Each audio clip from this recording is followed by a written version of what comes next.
Este podcast é uma produção Reverber.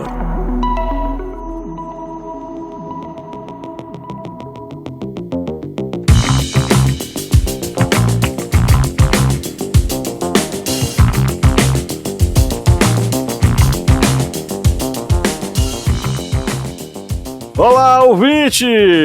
Está entrando no ar, mais uma vez, o seu podcast sobre as ciências humanas. Esse podcast que é a fronteira final contra o Império da Ignorância, seu podcast de história pública. Bem-vindo, bem-vinda ao Historiante. Eu sou o Pablo Magalhães e estou aqui mais uma vez acompanhado deles, esses camaradas que me acompanham e me dão suporte a cada episódio.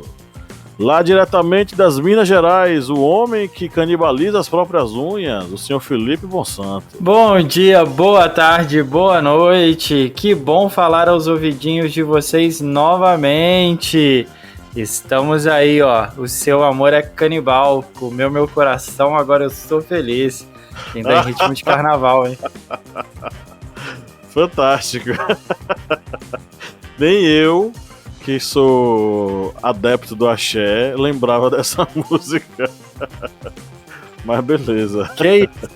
Quem nunca fez a coreografia lá? O seu amor é canibal. Gente, canibal, meu coração. É maravilhoso.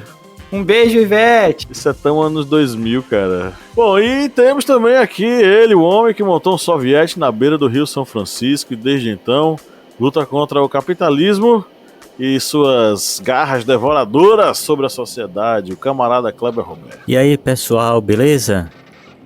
Aqui lutando sempre contra capitalismo, Red Pill, Incel, e vai aparecendo os inimigos. Parece até aqui um jogo, sei lá, Street Fighter, Mortal Kombat. Sempre vai aparecendo um adversário diferente. Vai aparecendo um adversário atrás do outro aqui e a gente vai derrotando. Street Fighter. Round 1. Esse podcast tá muito old hoje, gente. Essa é boa, viu? Agora, Felipe, a moda old, vintage, tá na moda, velho. Tá voltando aí. Está na moda ser retrô. Pois é, essa coisa do fliperama mesmo. A geração Z é viciada nessas coisas, nessas referências dos anos 80. Você tá ligado nisso? Tô muito ligado. Uns meninos que trabalham comigo, a gente tava conversando essa semana, eles descobriram o Poderoso Chefão. Estão assistindo o Poderoso Chefão. Entendeu? Quando eu disse que a trilogia do filme, né, vem de um box de livros 4 livros, né, eles ficaram, nossa, não sabia.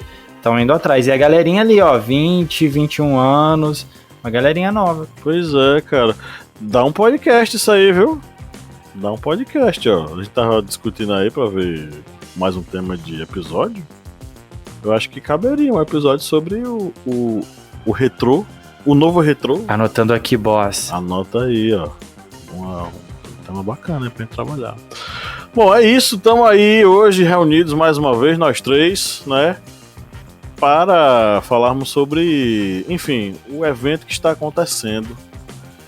E acho que o tema tem que ser esse mesmo: genocídio palestino.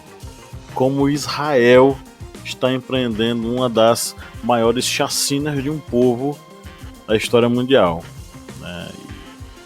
Isso muito motivado pela declaração de Lula recentemente, que virou alvo de ataques da extrema-direita no Brasil e dos partidos,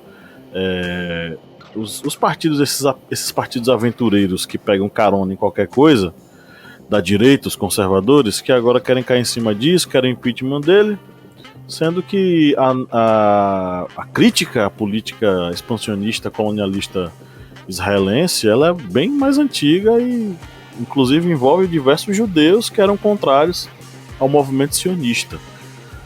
Vamos refletir sobre esse assunto hoje. Acho que dá para fazer várias referências aí históricas e conectar presente e passado com esse tema, mas antes vamos para a marmota da semana. Marmota da semana.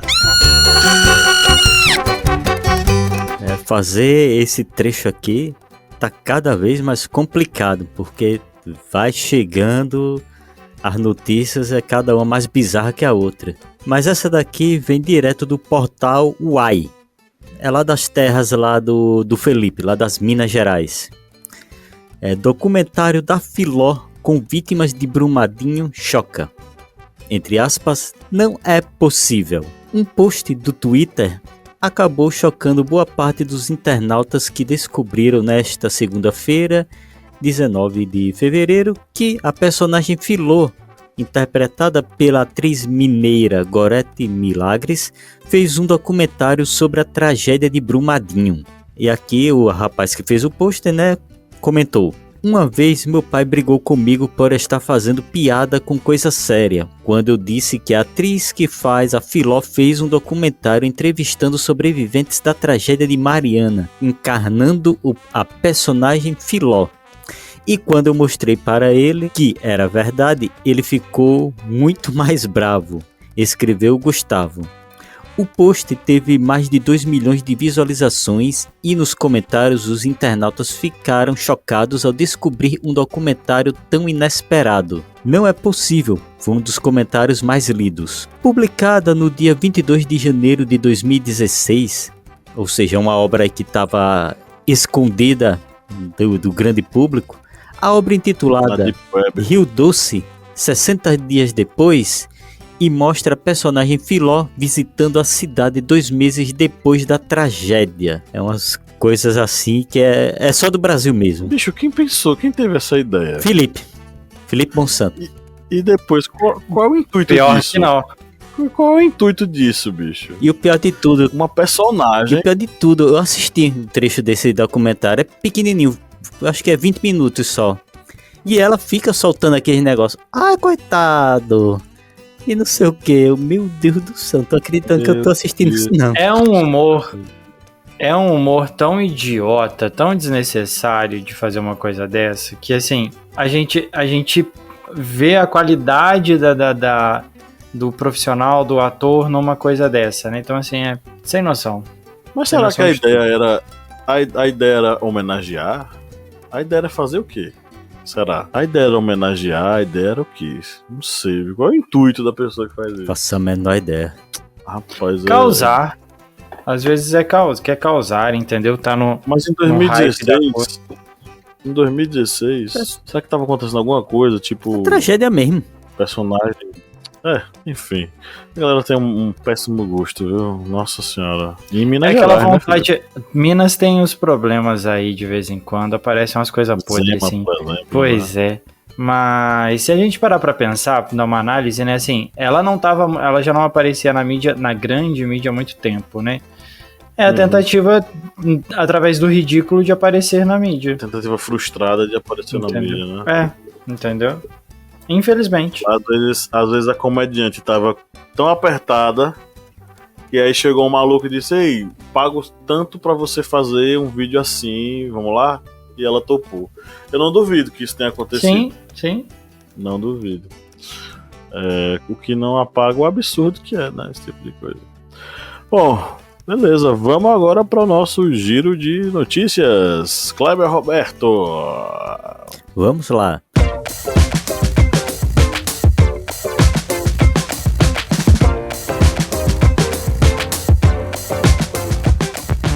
Agência Brasil. Israel, Hamas, Palestina. Entenda a guerra no Oriente Médio. O conflito entre Israel e Hamas tem origem na disputa por territórios que já foram ocupados por diversos povos, como hebreus e filisteus, dos quais descendem israelenses e palestinos. Em diferentes momentos, guerras e ocupações, eles foram expulsos, retomaram terras, ampliaram e as perderam. Agora a notícia da Carta Capital. Ataque contra Lula é parte do genocídio generalizado imposto por Israel, diz embaixador da Palestina. O embaixador da Palestina no Brasil, Ibrahim Al-Zeben, afirmou em entrevista à Carta Capital que a reação do governo de Israel a declarações do presidente Lula, do PT, sobre os ataques contra a faixa de Gaza é parte de uma estratégia de genocídio do povo palestino. O objetivo, no caso das críticas ao petista, seria calar vozes solidárias ao enclave. Correio Brasiliense. Coletivo de judeus defende Lula contra o genocídio do povo palestino. O coletivo Vozes Judaicas por Libertação publicou uma nota em defesa do presidente Luiz Inácio Lula da Silva. No domingo 18/2, o chefe do executivo brasileiro acusou Israel de cometer genocídio contra civis palestinos na faixa de Gaza e comparou as ações do exército israelense com o Holocausto. A declaração do presidente gerou forte reação de Israel e da oposição. E para fechar, aventuras na história. Em 1948, Einstein escreveu uma carta denunciando Israel por genocídio palestino. Diante de toda a crise internacional, a internet resgatou uma carta escrita por Albert Einstein e outros intelectuais denunciando a ascensão do fascismo sionista em Israel. O documento foi publicado pelo jornal norte-americano The New York Times em 3 de dezembro de 1948. Pablo, é com você. Beleza, vamos agora aí para o nosso editorial.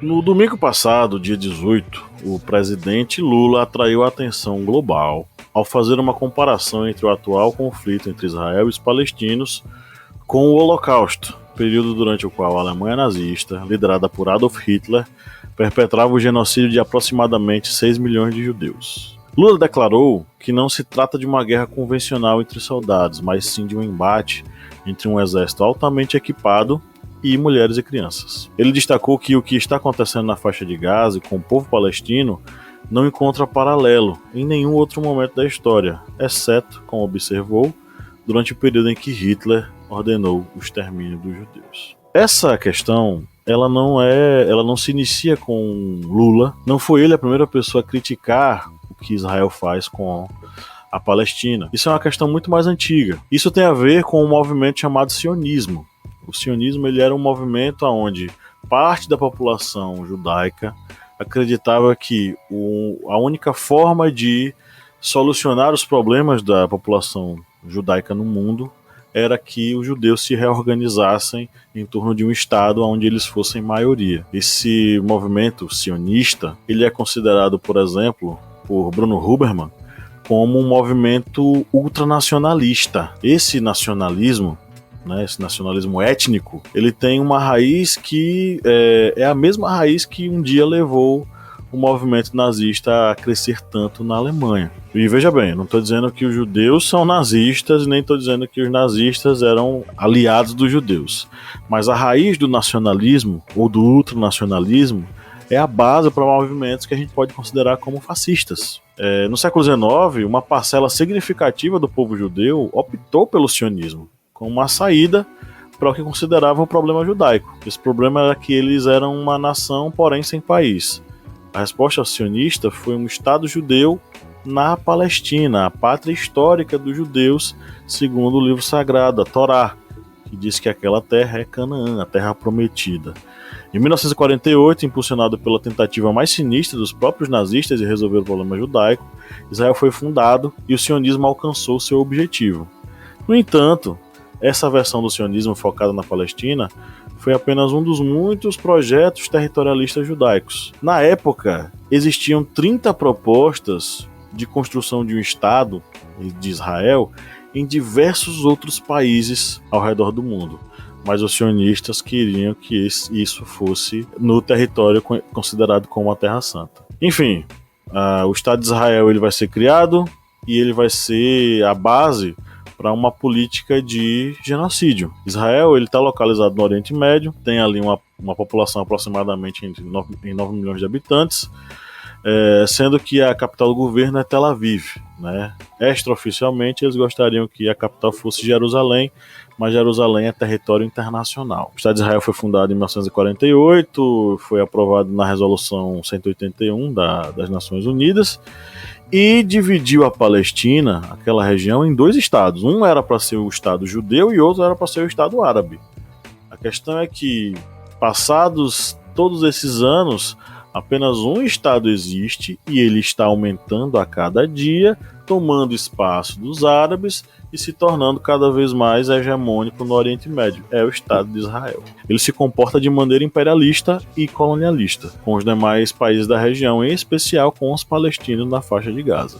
A matança em Gaza, né, primeiro essa realizada recentemente, né, em outubro de 2023.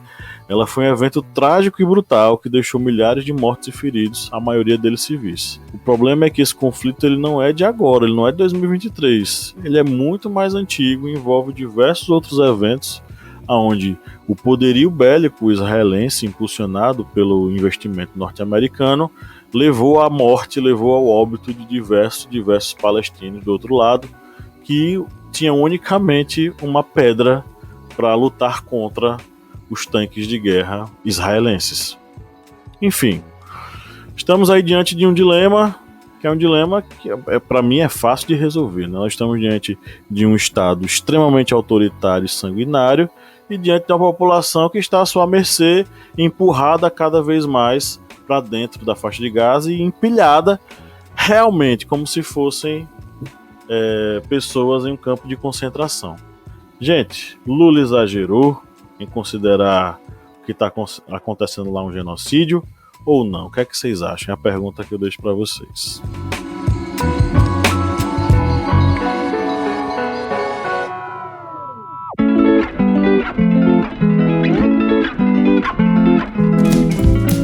E aí, pessoal, precisamos falar sobre algo muito especial, o nosso financiamento coletivo no podcast Historiante. Isso mesmo, e não poderíamos estar mais empolgados em compartilhar com vocês os benefícios incríveis de se tornar um apoiador do Historiante. Além de nos ajudar a manter o podcast no ar, vocês terão acesso a benefícios exclusivos. Vocês estão preparados para isso? Então segura essa agora. Todos os meses sortearemos livros entre os nossos apoiadores. Mas segura que tem mais. Os nossos apoiadores terão acesso a conteúdos exclusivos, bastidores do podcast, entrevistas inéditas e muito mais. E olha só, tem mais uma vantagem. Ao se tornarem apoiadores, vocês serão convidados a participar do nosso grupo secreto, onde poderão interagir conosco e com outros apaixonados por história. Então, não percam tempo. Apoie o podcast Historiante hoje, através do apoia.se/historiante, através do aplicativo Orelo ou através do Pix Historiante, ou historiante@gmail.com. É isso aí, contamos com o apoio de vocês para continuarmos trazendo conteúdo de qualidade para todos os nossos ouvintes.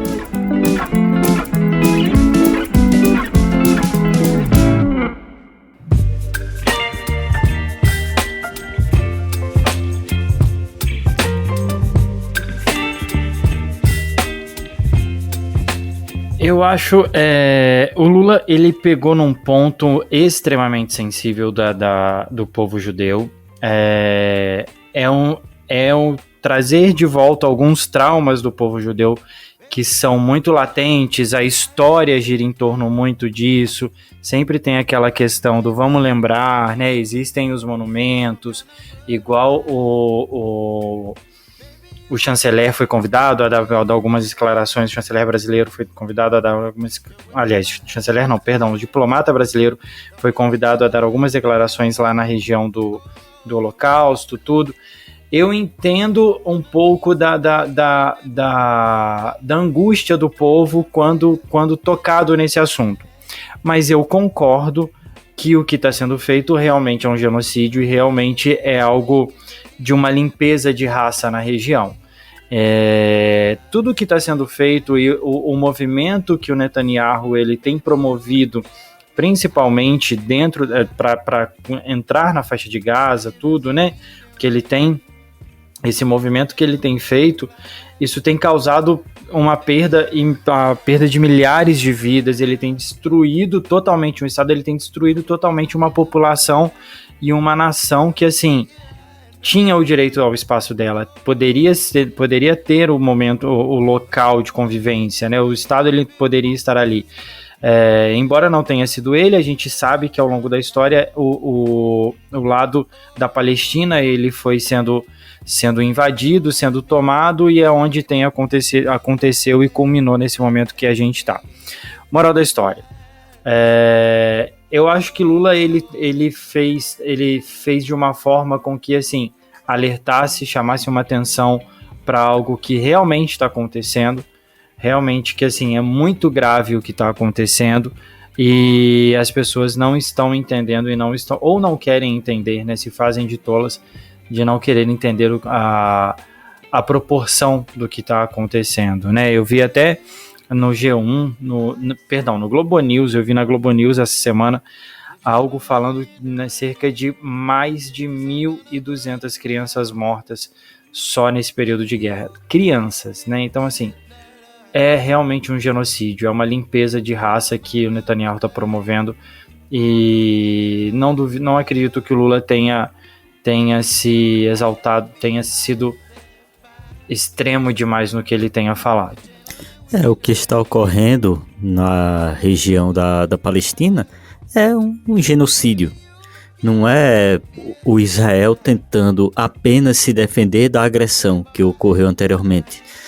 Porque a partir do momento em que Israel está utilizando todo o poder de sua máquina militar para bombardear hospitais, bombardear centros de apoio a refugiados, bombardear comboios com mantimentos, fazer ataques contra regiões residenciais, sob o pretexto de tentar atingir locais onde possam haver, por exemplo, túneis do Hamas, e com isso matando milhares de civis inocentes.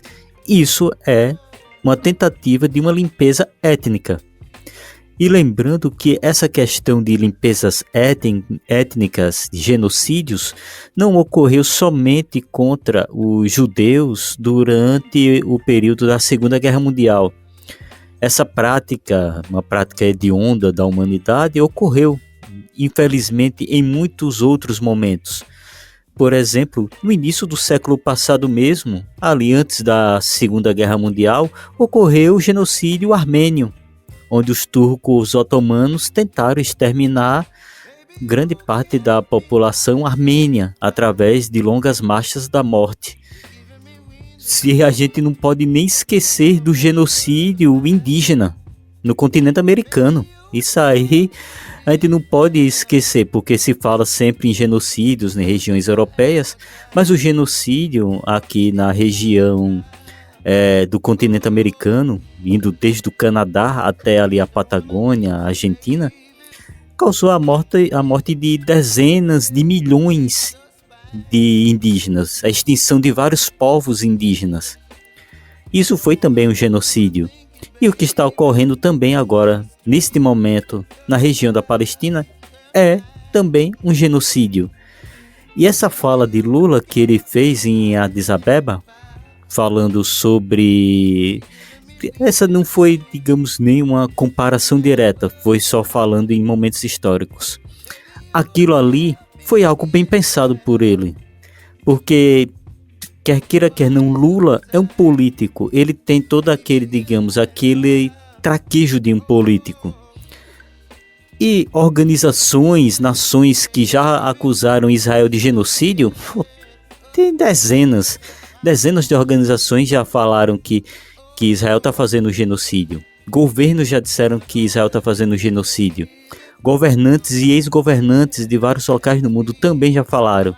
Israel nunca nem deu um oi para isso.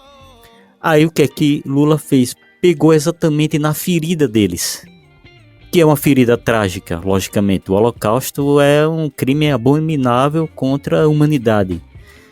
E ele pegou exatamente nesse ponto, porque sabia que ia ter toda essa reação, como está tendo essa reação.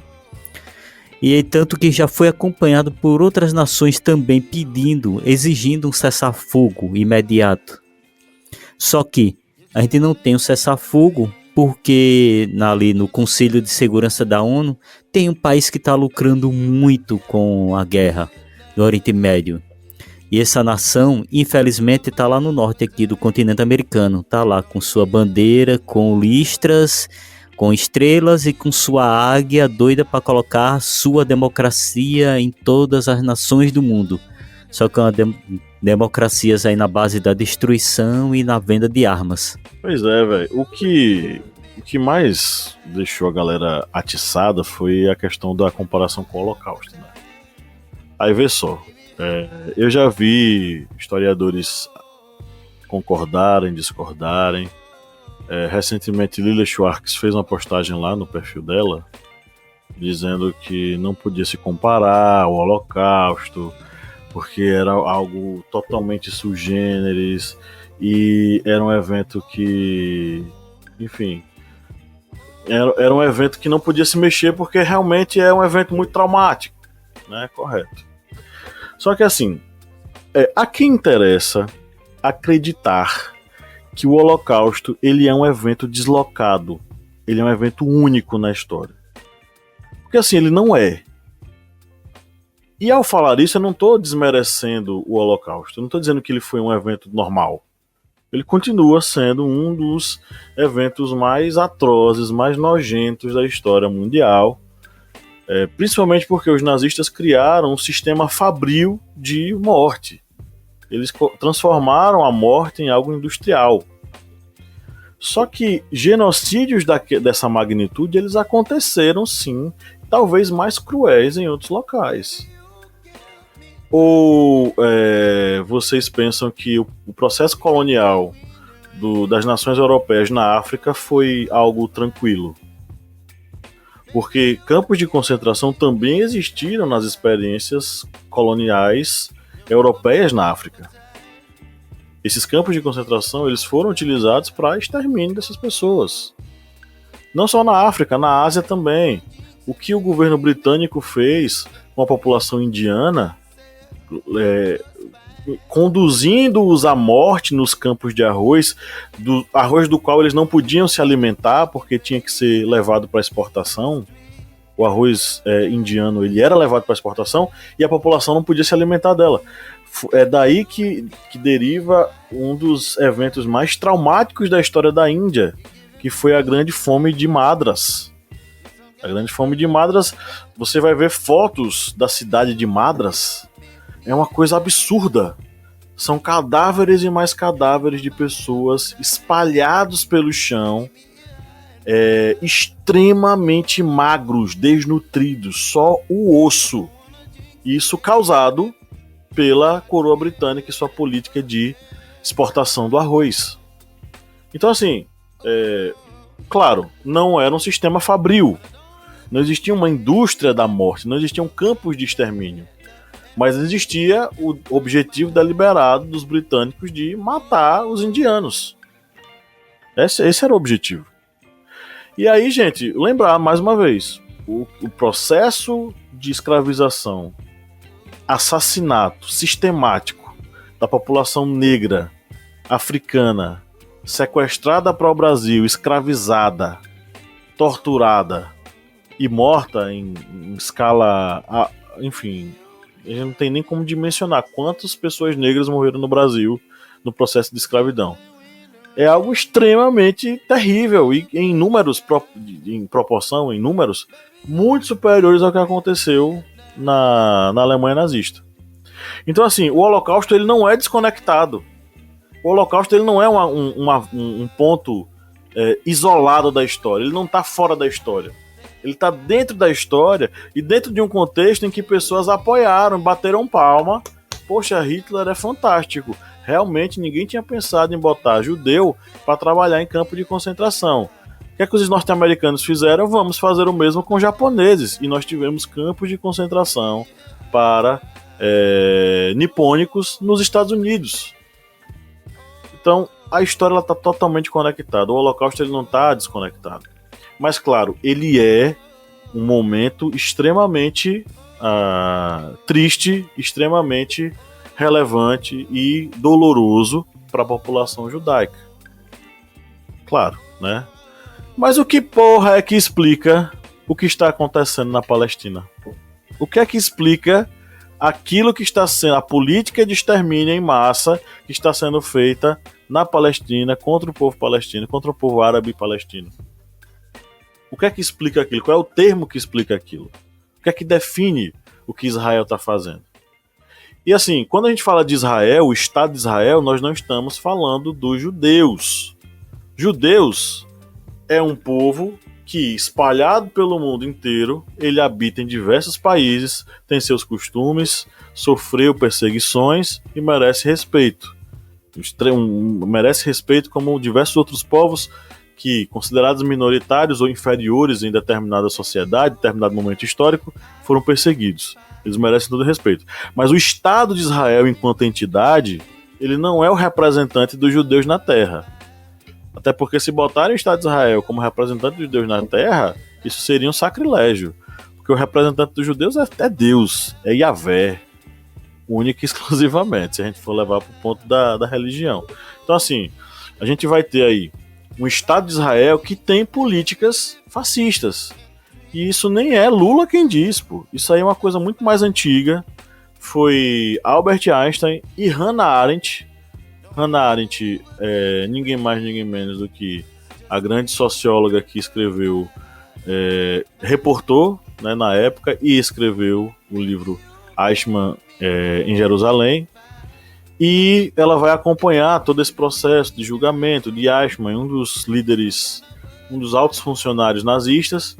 Ela vai escrever uma carta junto com o Albert Einstein, onde ela coloca a política e a organização do Estado de Israel como um Estado nazista e fascista, ou ao menos similar às políticas nazistas e fascistas.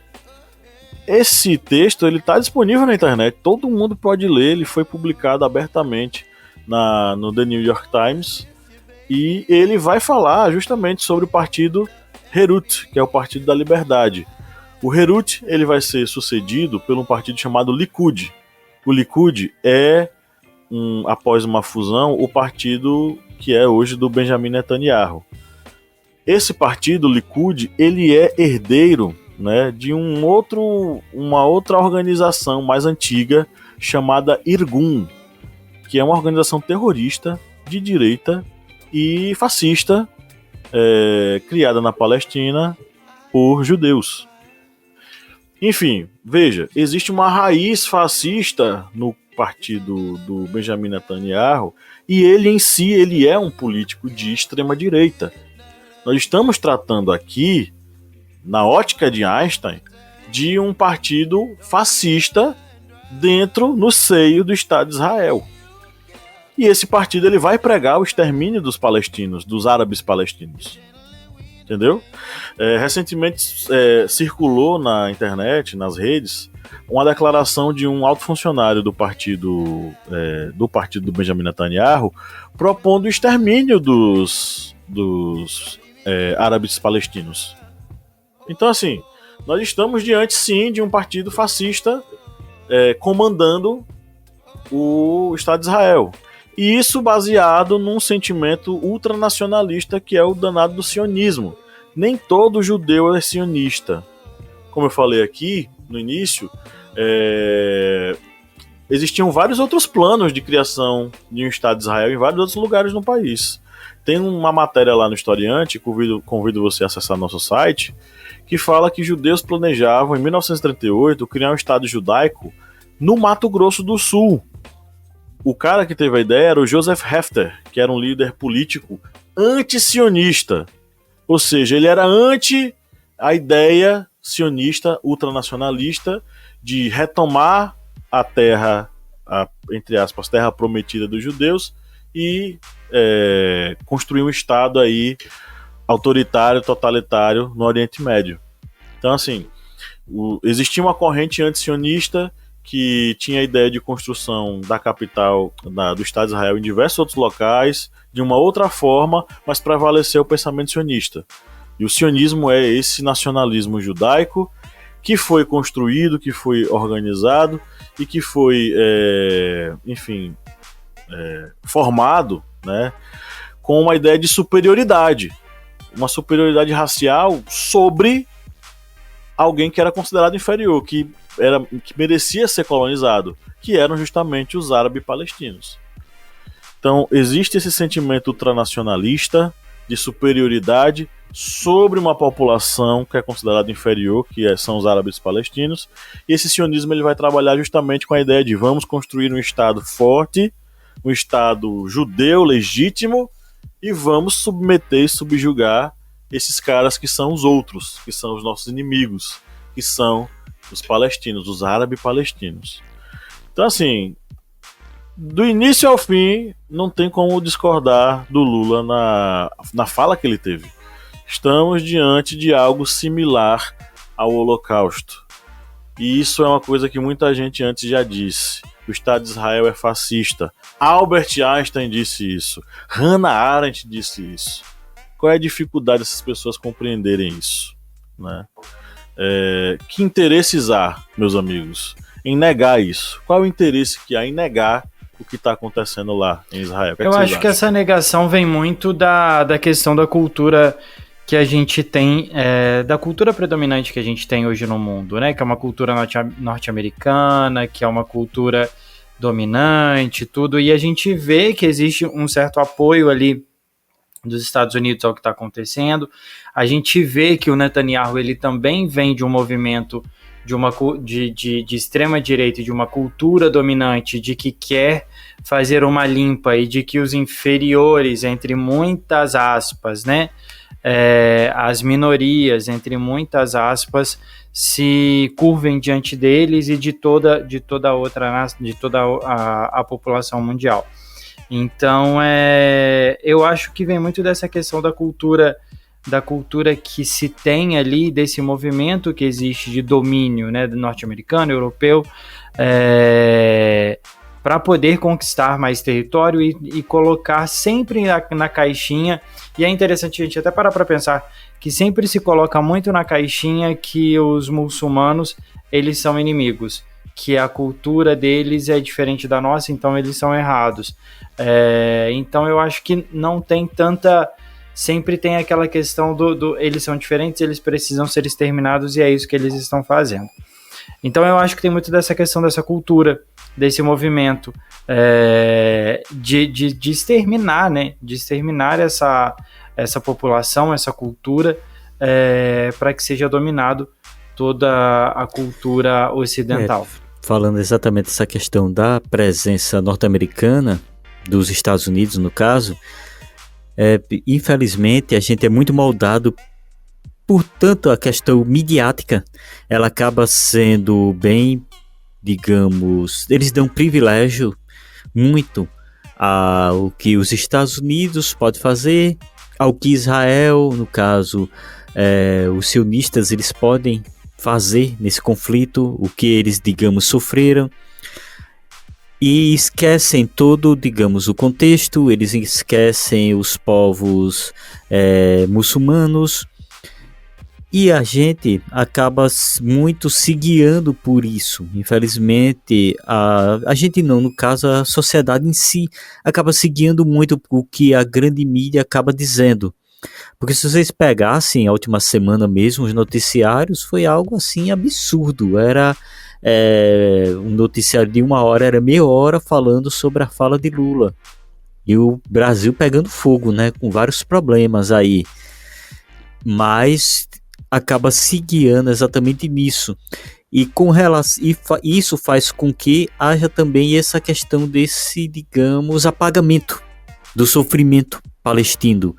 Esse negacionismo do que possa ocorrer no extermínio, do fim de um povo, porque é isso que Israel está tentando praticar, tanto pela questão dos assentamentos ilegais, dessas agressões totalmente desproporcionais, com essa questão também de fazer com que a faixa de Gaza acabe se tornando um gueto. Isso que a faixa de Gaza atualmente é um gueto. Os palestinos não podem sair, eles têm que aguardar os mantimentos que têm que ser autorizados por Israel para entrar, a água tem que ser autorizada por Israel para entrar, os medicamentos têm que ser autorizados por Israel para entrar, eles não podem sair em hipótese nenhuma, nem por mar eles podem sair. Ou seja, ou é um gueto ou um presídio em céu aberto para eles. Porque eles estão literalmente presos sob bombardeios constantes de um dos exércitos mais bem preparados do mundo. Isso é inegável, porque tem ao lado o país que mais produz armas no mundo, os Estados Unidos. E eles vão oferecer o que tem de melhor para um país ser uma espécie de estado satélite com relação a todo o mundo do Oriente Médio. Ou vocês acham que os Estados Unidos vão ser bonzinhos? Ah, não, vou dar aqui armas para os judeus porque eu gosto deles. Não, vou dar. Nada disso. Eles estão fazendo isso porque eles precisam de um estado que seja um estado fiscal ali na região do Oriente Médio. Enquanto o Oriente Médio for de grande valia para os Estados Unidos. E só lembrando para o pessoal aqui que possa estar ouvindo, que seja cristão, evangélico e que, sei lá, possa estar ouvindo a gente e gosta aí de andar com a bandeirinha de Israel, tudo. Ah, não, os judeus gostam dos cristãos. Vocês coloquem assim, judeus ortodoxos, não, cristãos passando por judeus ortodoxos. Que vocês vão ver. Digamos, a educação com que eles recebem os cristãos. Eu posso adiantar um pouquinho, que eles usam bastante saliva nessa recepção aos cristãos lá. E só lembrando também que judeu não acredita em Jesus Cristo não, viu, gente? Eles não acreditam não. Jesus Cristo é um herege. É uma pessoa que corrompeu a fé. Os muçulmanos é que acreditam que Jesus Cristo é o penúltimo profeta antes de Maomé.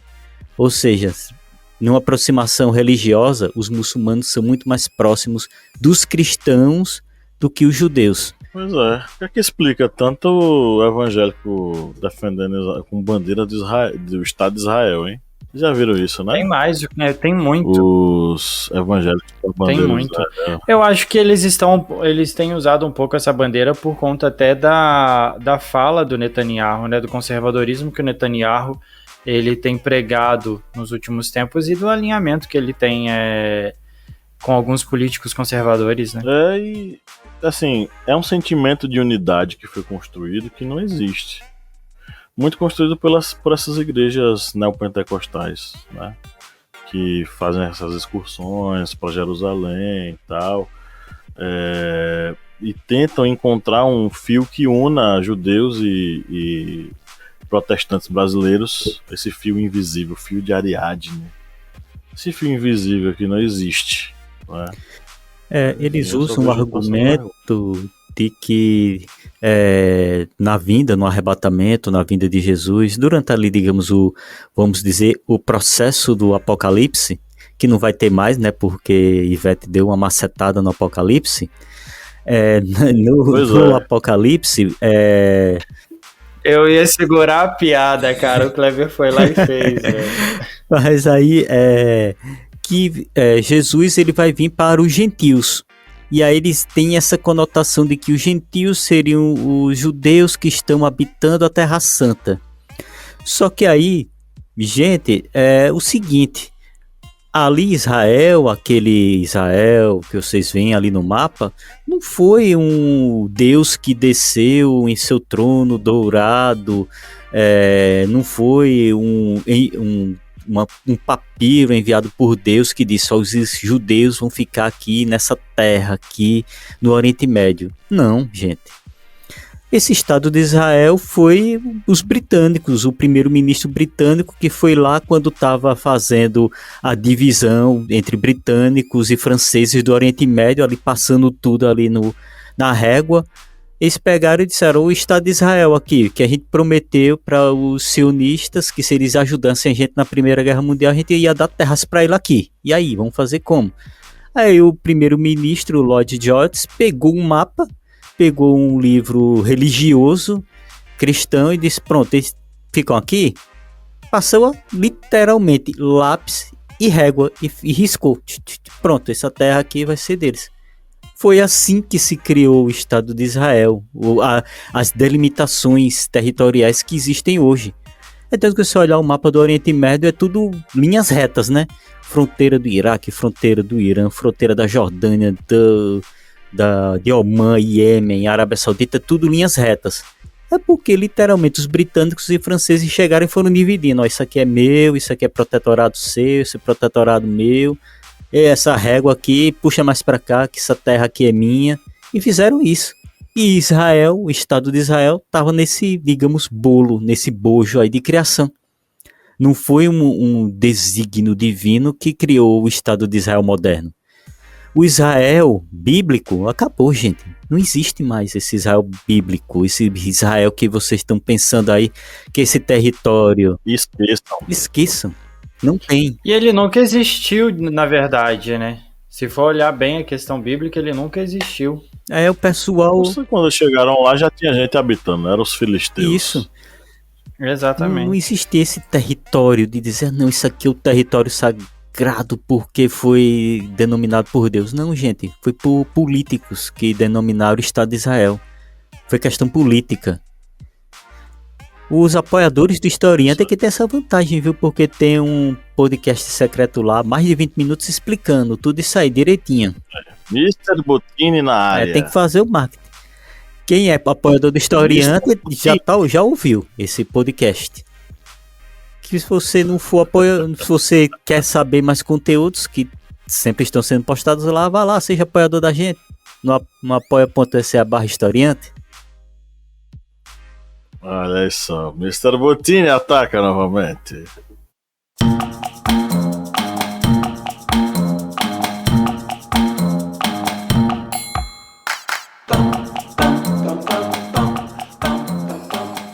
Vamos para o nosso quiz. Semana passada a pergunta foi a pergunta que ficou para o público foi qual escola de samba se tornou pioneira na abordagem de temas ligados à história negra nos desfiles, e a resposta certa é Salgueiro, letra C, Salgueiro. A escola de samba Salgueiro, ela desde o período da ditadura militar começou a tratar temas da história da população negra no Brasil. E, enfim, e ela mantém como uma das suas tradições, né, trabalhar com as raízes afro-brasileiras. Então, a resposta é letra C, Salgueiro. Kleber Roberto, nós temos premiação nova hoje, né? Os prêmios sempre são prêmios assim excelentes. E a premiação dessa semana é em homenagem a um ano que esse cidadão aqui fez sucesso aí na grande mídia. Vocês vão ganhar uma garrafa de Campari sabor breja. Opa, sabor breja, meu! Com a foto do calvo do Campari no rótulo. Ó, que maravilha! Um Campari sabor breja. Para vocês, comemorando aí um ano que esse cara começou a ameaçar, né, o pessoal de morte. Eu gostava de tomar Campari, antigamente. Eu nunca mais tomarei Campari depois do calvo da Campari. Nunca tomei Campari. É gostoso, é bom. Né? Nunca tomei. Eu tomava Campari e Martini, só que me disseram que Martini é... Olha só o machismo, né? Martini é bebida de mulher. Bebida de homem é corote, mas caba. eu continuei tomando... Corote. Isso. Eu continuei tomando meu Martini tranquilamente. Na época da faculdade, chegava em casa sexta-feira, cansado. Gente, mas que faculdade é essa que você tomava Martini? Rico. Em casa, não, pô, em casa. É burguês, já tá no Goulart. Burguês safado. Não tinha nada, Burguês era uma garrafa safado. antiguíssima de Martini que minha mãe tinha. Ia completar, sei lá, 50 anos. Eu tomei, entendeu? Não morri, então quer dizer que tava boa. Pablo tomando Mas Martini, sobrevivi. eu tomando Pitu no latão e corote. Bicho é burguês mesmo. Eu tomando Kleber, suco ele de laranja. destruía- Eu tomando suco de laranja no internato. Olha só. O Felipe Kleber destruía o estômago dele tomando corote. Você já tomou corote na vida? Pitu latão. Tomei uma vez pra nunca mais. Nunca Meu amigo, mais. aquilo ali, se botar no tanque de um carro, liga o carro, pô. Explode o Entendeu? motor. Ali Com você roda certeza. tranquilo. Com certeza. Você roda Com tranquilo. certeza. Bom, então Agora, vamos lá. eu sou. Até que eu sou bem. Vai. Não, diga. Não, eu até sou bem fortinho pra bebida, mas se eu tomar o uísque, Já era. aí o bicho pega. Eu tenho um amigo aqui, um colega professor, que diz que ele faz uma degustação de uísque que você não fica bêbado. Você fica calibrado, né? Aquela calibragem mínima para a rodagem de calibre 32 em cada pneu, mas você não fica bêbado, você consegue degustar. É porque ele faz isso, ele pega os whiskies e ele vai harmonizando com carnes, com coisas, sabe, gordurosas e tal, que dão uma forrada no seu estômago que impede que o álcool ele lhe deixe bêbado. Entendi. Isso, claro, do lado com bastante água gelada e tal, pra lhe hidratar. Corote com mortadela. Tenho. Mortadela não, como é que é o nome daquele coisa? Apresentado? fiambre, como é que é? Fiambre. Mas tem um nomezinho que a galera chama, é fiambre mesmo? Que vem na latinha? Sim, que é aquela lata que é um pedaço de Fiambre, carne pô. que... de tudo quanto é coisa... Felipe, já comeu Sardinha. fiambre já? Não. Nunca ouvi falar. Fiambre é uma carne rosa, estranha, que você não sabe a origem. Aí só quem toma cachaça sabe. Kleber conhece. Felipe. Não Digita aí sei. do Google, Felipe, fiambre, vá. É porque Felipe é sudestino, ele é um cara mais Pra quem não light, está vendo aqui nesse tem podcast e tá ouvindo, o Felipe fez uma cara tão feia assim, tipo, meu Deus do céu. Que é Fiambre é isso? uma carne que... Ah, é que você- presunto cozido. É presunto cozido. Não. O Kleber, como é o nome Ó. daquela marca lá, bicho? Rapaz, porque a marca Bordon, deixa eu ver aqui. marca mesmo é Fiambre. Bordon, Ó, eu vou dar um, bota aí, eu vou dar um print Bordon. aqui, eu tô Fiambre mandando. Bordon. Isso. Bote aí, Kleber, você também. Você vai ver que vai cair exatamente do que a gente Então, tá falando. É o da latinha Fiambre preta. Bordon. Ó, eu vou mandar aqui no grupo do historiante pra vocês verem o que eu tô vendo. É presunto. Mano, essa parada, ela tem um gosto estranho. Ela é feita de É carnes que coisinha ninguém pra usar sabe o de que é. petisco. É porque aqui Que ninguém também. sabe, é pra coisa de cachaceiro, pô. É porque aqui o pessoal também conhece É, pelo nome de você uma vai marca petiscando chamada ali com- Quitute. Quitute! Ó, isso- Puta que pariu! Quitute, é esse o nome que a gente fala aqui. É porque é uma marca. Quitute! Ó, Fala. Picadinho, em quadradinho, com queijinho. Isso é muito coisa de mineiro. E azeitona, fica muito bom. Pô, Com a cervejinha bem gelada. Quitute fiambre. Entendeu? Não, fiambre quitute. É esta porra que a gente... Isso é feito de carne de quê, Felipe? De porco. Não. Carne de você não sabe o quê. Bom, todo mundo fala que é carne de porco. Bico de frango, unhas de galinha, patas de rinoceronte. É tudo misturado, mano. Mas você Mas é tá lá gostoso. tomando sua cervejinha. Não, salsicha é gostosa, ela é feita de um bocado de desgraça. É por isso que Estamos aí morrendo a cada dia comendo lanches é assim. por isso que tem que ser na base Estamos aí do morrendo. corote, porque já desinfecta tudo, já limpa tudo. Pois é. Bom, vamos para a pergunta de hoje, que a gente já tá enrolando demais. O prêmio aí é essa garrafa de Campari sabor breja com a foto do cabo do Campari no rótulo. Kleber deu trabalho para ele fazer, vamos ver quem é que vai ganhar. Atenção, a pergunta é a seguinte: qual o nome da organização sionista que proclamou a criação do Estado de Israel? Alternativa A, Haganah. Alternativa B, Irgun. Alternativa C, Organização Judaica para a Terra Prometida. Alternativa D, Agência Judaica para a Terra de Israel. Qual dessas instituições proclamou a criação do Estado de Israel, meus amigos? Sem pesquisar. Eu vou na Haganah. Haganah. Letra A. Ok. E Kleber? Vou nascer. Kleber tá comendo quitute fiambre. Por isso que demorou pra falar. Nhoque, nhoque. Tava engolindo. Diz, Kleber. Letra C? Ok, rufem os tambores. A resposta certa é... letra D.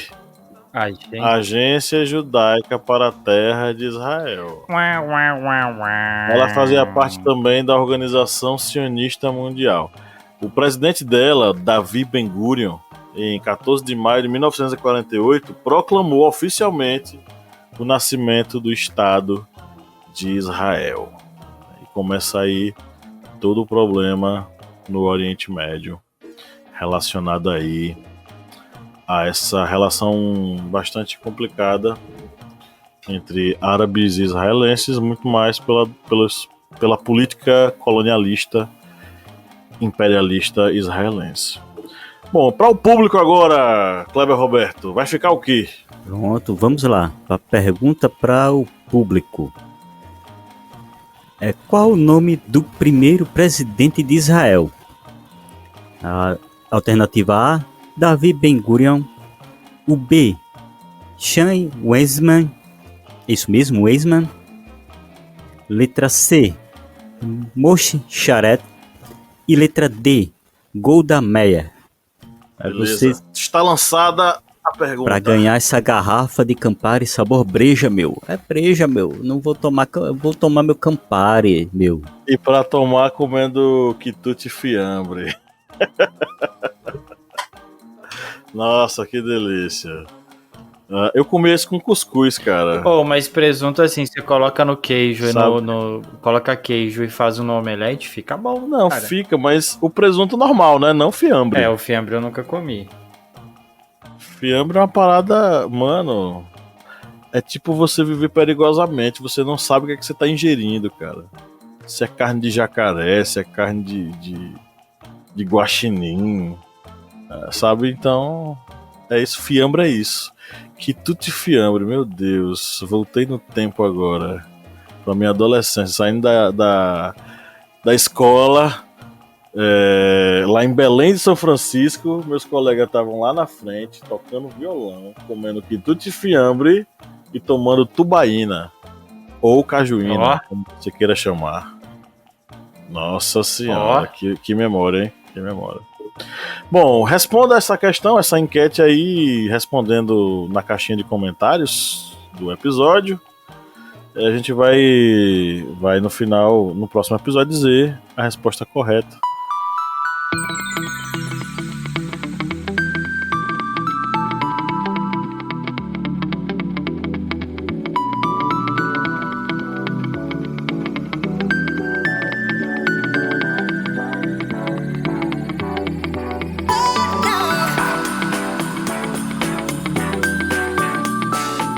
E é isso, vamos para as indicações. É o momento da nossa curadoria gostosa de fim de episódio. É o momento em que a gente vai aí, enfim, falar para vocês algumas coisas que nós estamos acompanhando, nós estamos vendo. Felipe Bonsanto, vamos para uma curiosidade de hoje? Bora! Felipe, quem proclamou a independência do Brasil? Deu bug, peraí. Dom Pedro. Foi Dom Pedro? Não lembro. Dom Pedro I. Ainda não era primeiro, ele era só o príncipe regente. Era Dom Pedro, é verdade. Chamavam ele de Pedro de Alcântara, né? Inclusive você já viu o quadro, né, do Pedro Américo, com o evento acontecendo lá e tal, enfim. Qual é a frase que Pedro grita lá no quadro?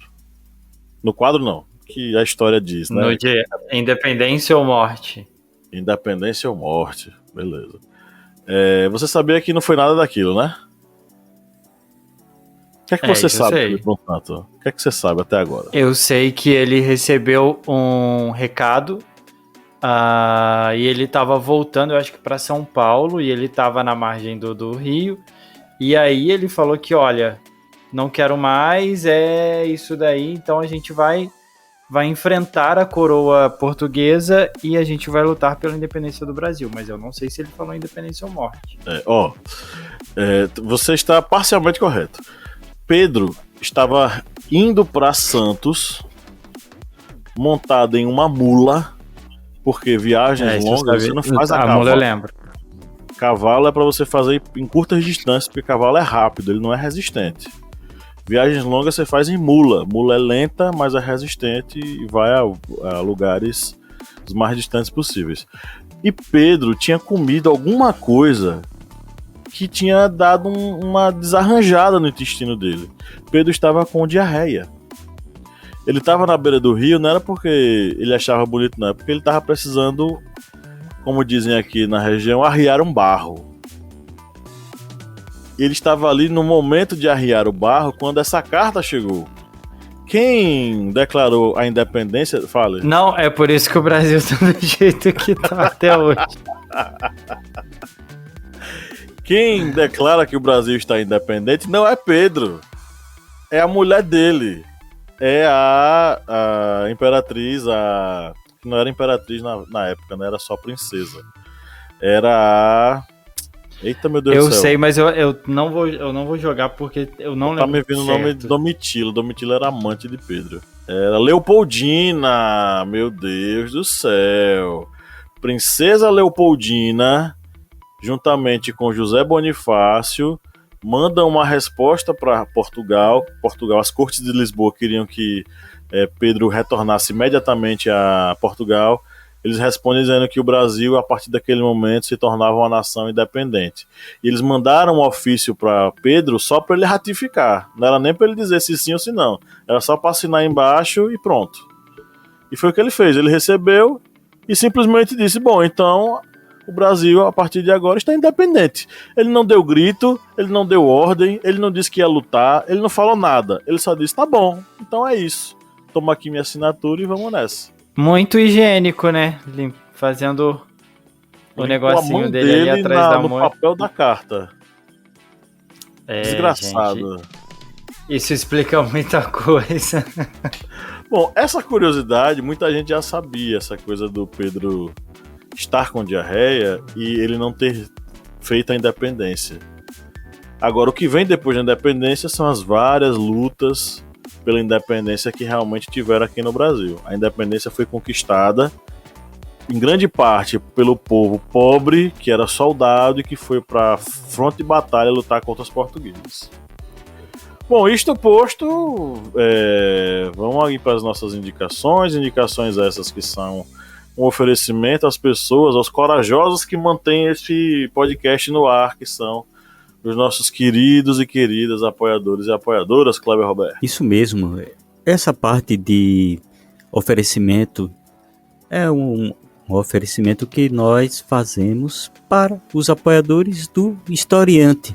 Pessoas que acreditam aqui no projeto do Historiante e que fazem a sua contribuição, que pode parecer singela para alguns, mas que é muito importante para a gente porque ajuda a manter todo esse projeto. E nós mandamos um muito obrigado a todos os apoiadores e mandamos um abraço atencioso para Frederico Januzzi, Poliana Siqueira e Arley Barros. Para vocês e para todos os outros apoiadores, um muito obrigado. Show de bola. Eu vou começar minhas indicações, serei bem breve. A gente fez semana passada o episódio sobre os enredos de carnaval e como o carnaval enxerga a sociedade, né? E aí, depois do episódio, eu tive acesso ao documentário no Globoplay, um documentário fantástico, que tratava justamente sobre a forma como os samba enredos eles faziam críticas sociais. O nome desse documentário é uma série documental, vários episódios de 30, 35 minutos, Enredos da Liberdade, o grito do samba pela democracia. E pega sambas enredo desde a ditadura até o período da redemocratização. É uma série muito bonita, é uma homenagem aos compositores, em grande esmagadora maioria, pessoas negras, pretos e pardos, enfim, pessoas pobres da favela, compositores que utilizavam-se da música para criticar o contexto político, social, econômico em que viviam, né? Tinha samba enredo criticando privatização, tinha samba enredo criticando a censura, tinha samba enredo criticando a repressão, enfim, diversos sambas enredos engajados com causas sociais. E para nossa playlist vai aí, eu vou de Blackbird, vou no simples. Eu tava mexendo na minha timeline recentemente, e aí eu vi um vídeo do Paul explicando como ele compôs Blackbird. E todo o processo de construção da música e tal, enfim. E eu passei a observar Blackbird agora de uma forma diferente, né? Enfim, com toda uma carga emocional por trás. Então vai Blackbird, música que Lídia Verônica gosta bastante, que eu não sei tocar. Inclusive acho que vai fazer 1 ano que eu não toco violão. Porque eu nem tenho violão, nem conheço ninguém que tenha violão, e não passarei adiante esse legado para meu filho, porque eu estou esquecendo como é que se toca violão. É triste, mas é a realidade. Mas enfim, vai Blackbird aí para nossa playlist, e eu passo a bola para quem quiser vir depois de mim. Bora que eu vou fazer minhas indicações já de uma vez então. Eu vou indicar, enquanto a gente conversava aqui, eu ia fazer só uma indicação de coisas para assistir, mas enquanto a gente estava conversando e falando da cultura, né, da cultura dos judeus, tudo, me lembrou muito uma série que tem na Netflix chamada Nada Ortodoxa, que conta a história de uma menina judia, que ela ia se casar, ela seria obrigada a se casar, e ela foge, e ela passa por diversas situações para fugir daquela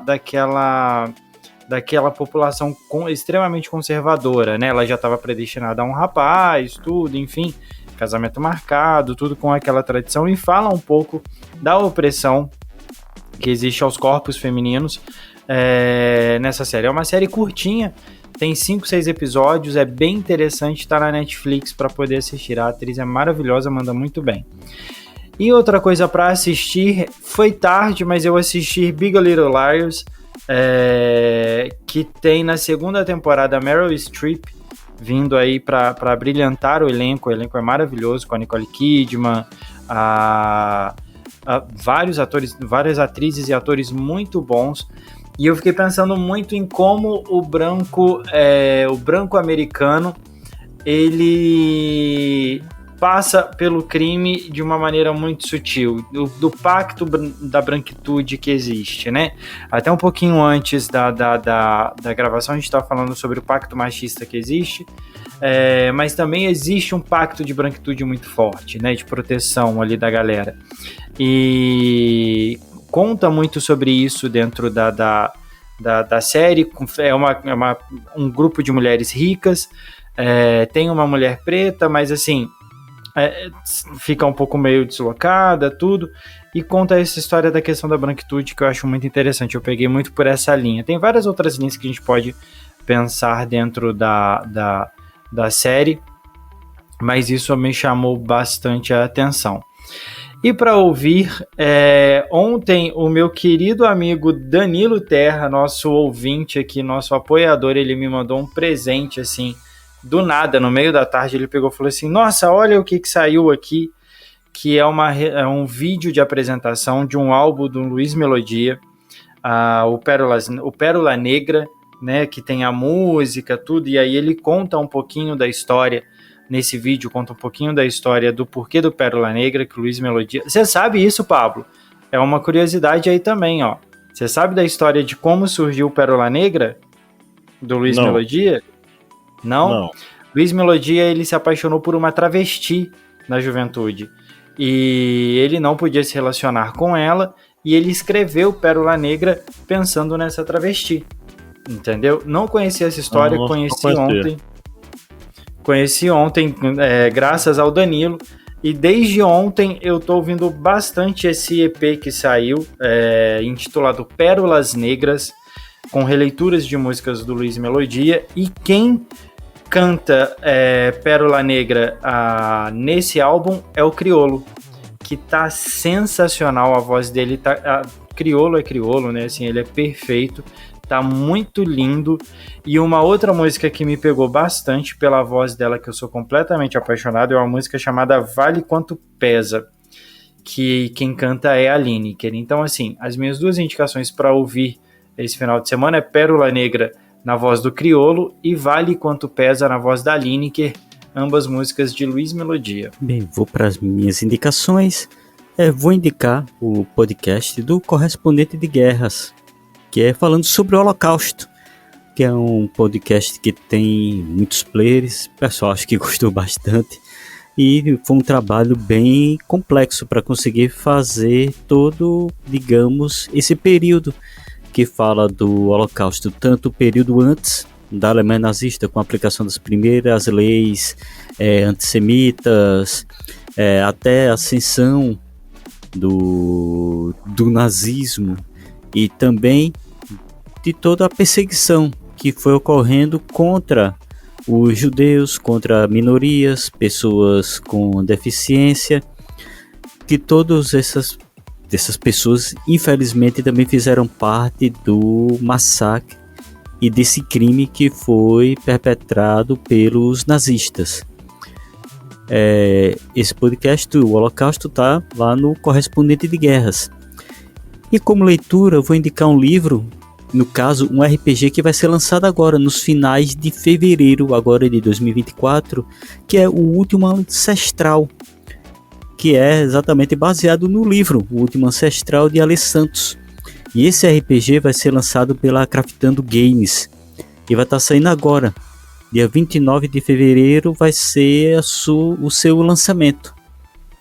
E se seguir a mesma linha do livro O Último Ancestral, vai ser muito bom. Vai ser um daqueles RPGs da pessoa pegar o livro e debulhar em bastantes aventuras. E na playlist eu vou ser bem, digamos, prático. Essa última semana eu estava ouvindo bastante coisa de metal melódico, power metal, e decidi colocar duas bandas aqui que eu acho que eu nunca fiz citação deles. Uma é uma música do Dream Evil, que é a música Evil Zed, e outra da banda Camelot. Essa banda Camelot já é metal melódico, que é a música Center of Universe. E são aí minhas indicações para vocês curtirem nesse final de semana. Fechado aqui, perfeito, e com isso posto, chegamos ao final de mais um episódio aqui do seu podcast sobre as ciências humanas. Este podcast que a cada semana vem aqui lutando contra tudo e contra todos para, enfim, ter mais um conteúdo bacana aí para você. Abemos podcast, amigos? Abemos. Subiu fumaça branca. Abemos podcast. E é isso, né? Que bom que você chegou até agora. Você que tá nos ouvindo aí, que ouve até o finalzinho. Saiba que é para você que a gente produz conteúdo aqui a cada semana com muita alegria, apesar do cansaço de todo dia da semana, né? Então é isso, um grande abraço. No 3 vamos dar o nosso tchau coletivo. 1, 2, 3, tchau!